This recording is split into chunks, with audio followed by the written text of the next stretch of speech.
কোন দলৰ পৰা? কংগ্ৰেছ দলৰ। ভাৰতীয় জাতীয় কংগ্ৰেছ দলৰ। হয়। কিমান আশাবাদী আপুনি?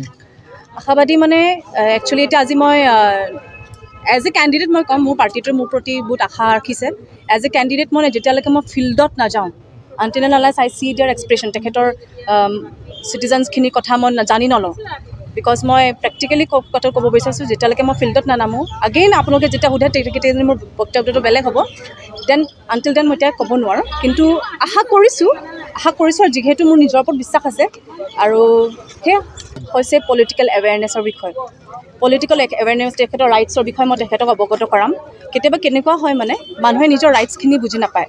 ইৰেছপেক্টিভ অফ পলিটিকেল পাৰ্টিজ, যোন পাৰ্টিয়ে নহওক, শক্তিত থকা মানুহখিনিয়ে কেতিয়াবা তেওঁলোকৰ ৰাইটছবিলাকৰ উল্লংঘন কৰে, কিছুমান প্ৰমিছ কৰে আৰু পিছত নিদিয়ে, আৰু তেওঁলোক খঙত পাৰ্টি সলনি কৰিব বিচাৰে বা বেলেগক ভোট দিয়ে। এইটো এটা ডেম'ক্ৰেচিত সেইটো এটা কথা ন, কি আমি প্ৰতিটো 5 বছৰে পৰীক্ষা লওঁ যে গভৰ্ণমেণ্টে এইখিনি প্ৰমিছ কৰিলে নে নাই। যদি নাই কৰে তেতিয়া আমি পৰীক্ষাত ফেইল কৰাই দিওঁ। আৰু দেখিছে গভৰ্ণমেণ্ট কেনেকৈ এটা ডাঙৰ চলি অহা কংগ্ৰেছ কিমান দিন চলি আছিলে, মানুহে ৰিজেক্ট কৰি দিছিলে আৰু বিজেপিক স্থান দিছিলে। তেনেদৰে বিজেপিৰো যে দীঘলীয়া কৰিব সেইটো কথা নহয়, কাৰণ ইণ্ডিভিজুৱেলি মানুহে কেনেকৈ মানুহক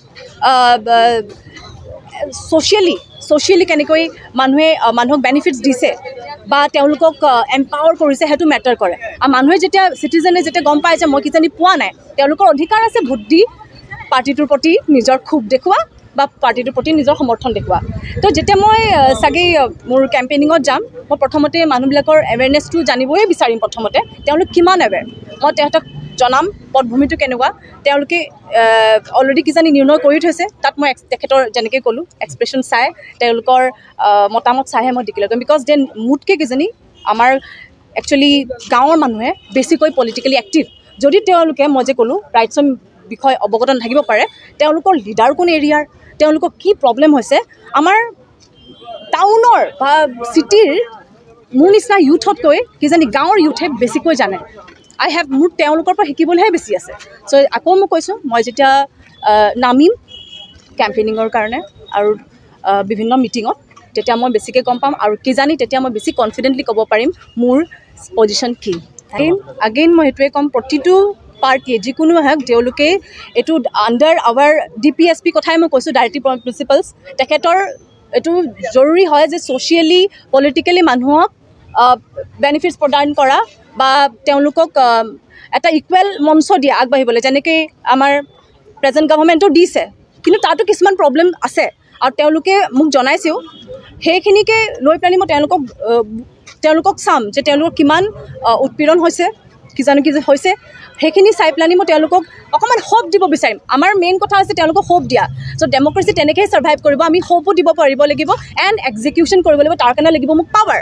মই তেওঁলোকক এইটো জনাবলৈকে চেষ্টা কৰিম যে আই হেভ দি কেপেবিলিটি, মই কেপেবল হয়, মই তেওঁলোকৰ কামখিনি ৰিয়েলি এক্সিকিউট কৰিব পাৰিম। কাৰণ প্লেনিং কৰা, এক্সিকিউট কৰাৰ মাজত পাৰ্থক্য আছে। প্ৰমিছ কৰা হৈছিলে মহিলাসকলৰ কাৰণে যিখিনি স্কিম দিয়া হৈছে, ডেফিনেটলি ধুনীয়াকৈ ৰং বিৰং আখৰেৰে দিয়া হৈছে, প্ৰতিটো গভৰ্ণমেণ্টে কৰে, ৰুলিং পাৰ্টিয়ে, but execution is a different area. So' execution কেনেকৈ হৈছে মানুহখিনিয়ে মোক অলৰেডি জনাইছে। তেওঁলোকে কিছুমানে বহুতে সেইটোৱে কথা বহুতে কৈছে যে আমি এক্সপেক্ট কৰি থকাৰ পিছতো আমি পোৱা নাই, নাম কাটা গৈছে যাৰ হেনো আছিলে য'ত। তো সেইখিনি বিষয় লৈ মই তেওঁলোকৰ লগত কথা পাতিম আৰু নিজৰ বহুতখিনি কথা শিকিম। চ' আগন্তুক আপোনালোকে যেতিয়া আগেইন মোৰ ইণ্টাৰভিউ লগাম, আগেইন কৈছোঁ চাগে মই এটা বেলেগ ধৰণে আপোনাৰ লগত আজি কেমেৰা সন্মুখত কথা ক'ম। Reporter live.